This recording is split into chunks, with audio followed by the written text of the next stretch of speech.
ناظرین کرام، جیسا کہ آپ جانتے ہیں امام ابن قیم رحمہ اللہ تعالیٰ کی کتاب الطرق الحکمیہ سے فہم و فراست کے واقعات کا سلسلہ جاری ہے۔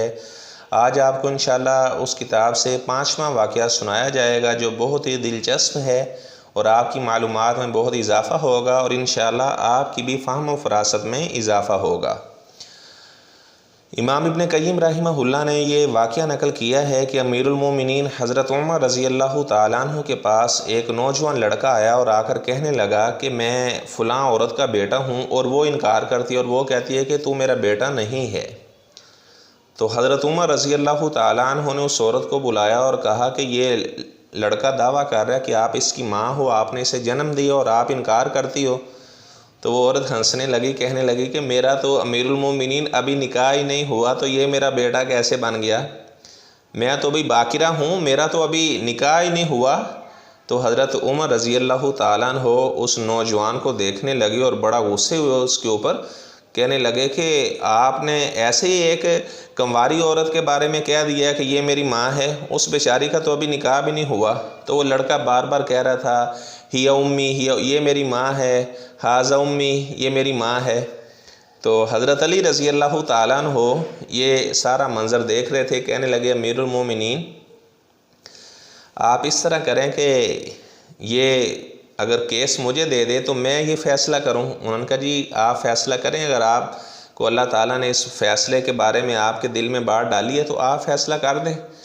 تو حضرت علی رضی اللہ تعالیٰ عنہ ان کو مسجد نبوی میں لے گئے اور جا کر اس عورت سے کہنے لگے کہ بتائیں حل ھذا ابنکی، کیا یہ آپ کا بیٹا ہے؟ تو وہ کہنے لگی کہ جو بات میں نے حضرت عمر رضی اللہ تعالیٰ عنہ کے پاس کی تھی ابھی بھی میں اسی بات پہ قائم ہوں، یہ میرا بیٹا نہیں ہے۔ ما نکحت، میرا تو ابھی نکاح بھی نہیں ہوا، میں نے تو ابھی نکاح بھی نہیں کیا، تو یہ میرا بیٹا کیسے بن گیا؟ تو حضرت علی رضی اللہ تعالیٰ عنہ اس لڑکے سے کہنے لگے اجحدھا، آپ بھی انکار کر دو کہ یہ میری ماں نہیں ہے۔ اس نے کہا جی میں انکار کیسے کروں، یہ میری ماں ہے۔ ان کا کہ میں آپ کو کہہ رہا ہوں کہ آپ انکار کر دو، جس طرح اس نے انکار کیا آپ انکار کر دو۔ تو وہ لڑکا کہنے لگا جحدتھا انکرتھا، میں نے بھی انکار کیا کہ یہ میری ماں نہیں ہے۔ حضرت علی رضی اللہ تعالیٰ عنہ نے اپنے غلام قمبر کو بلایا اور کہا کہ گھر سے ایک درہم والی تھیلی لے کر آؤ۔ وہ ایک تھیلی لے کر آئے، اس میں 480 درہم تھے۔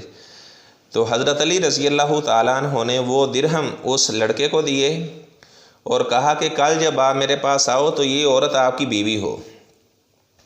وہ لڑکا بڑا حیران ہوا، حضرت علی رضی اللہ تعالیٰ عنہ کی طرف دیکھنے لگا تو وہ جو عورت تھی وہ جلدی سے بولی النار النار النار یا علی النار، یہ اے علی یہ تو سیدھا آگ میں جانا ہے، یہ تو میرا بیٹا ہے، اس سے میرا نکاح کیسے ہو سکتا ہے؟ تو حضرت علی رضی اللہ تعالیٰ عنہ ہنسنے لگے، کہنے لگے ابھی تو آپ انکار کر رہی تھی، ابھی آپ مان گئی کہ یہ میرا بیٹا ہے، تو آپ بتائیں کہ آپ کیوں اس کا انکار کرتی ہو، کیا وجہ ہے؟ تو وہ کہنے لگی کہ میرے بھائیوں نے میرا نکاح ایک حبشی کے ساتھ کر دیا، تو وہ ایک غزوے میں گیا، جنگ میں گیا، تو وہ وہاں پہ شہید ہو گیا۔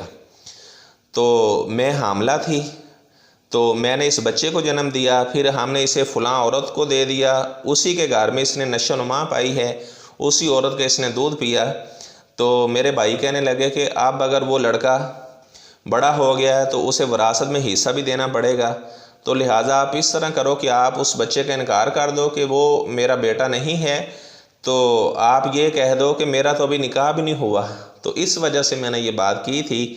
تو پھر اسے سچ بتانا پڑا کہ یہ میرا بیٹا ہے۔ تو حضرت علی رضی اللہ تعالیٰ عنہ پھر مسجد نبوی سے سیدھا حضرت عمر رضی اللہ تعالیٰ عنہ کے پاس گئے اور جا کر انہیں یہ بات بتائی کہ اس عورت نے اعتراف کر لیا ہے کہ وہ میرا بیٹا ہے۔ تو حضرت عمر رضی اللہ تعالیٰ عنہ بہت خوش ہوئے اور حضرت علی رضی اللہ تعالیٰ عنہ کو ان کی فہم و فراست پہ انہوں نے بہت داد دی اور کہنے لگے ابو حسن، ابو تراب، اللہ تعالیٰ آپ کو برکت دے، آپ کو جزائے خیر عطا فرمائے، آپ نے بہت ہی عقل مندی اور دانائی کے ساتھ فیصلہ کیا۔